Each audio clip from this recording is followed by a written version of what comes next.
अस्सलाम वालेकुम। मेरा नाम मौज़म बास है।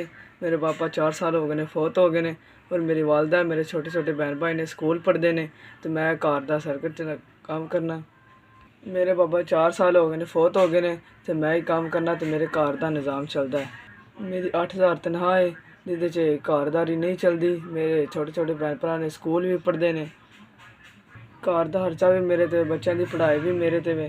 मैं अपने तनख्वाह लैके ते बिजली का बिल तारा बहुत ज़्यादा आ गया सी ते फिर हालात बहुत खराब हो गए ने।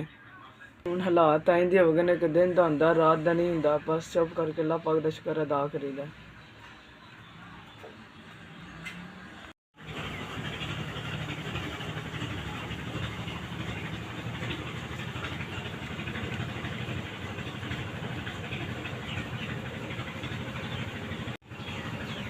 जी बड़ी बड़ी मेहरबानी, तुहाडा घल्लिया 10,000 रुपया मिल गया।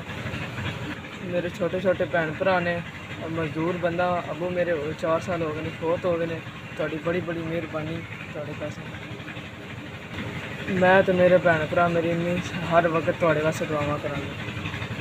मैं जो कुछ कमाया बिजली के बिल च चला गया वे, तुहाडे 10,000 रुपये नाल मेरे घर अखराजात चल जाएंगे। बड़ी बड़ी मेहरबानी, शुक्रिया। अल्लाह पाक तुहानू बाता दे दित्ता, कबूल मंजूर करे।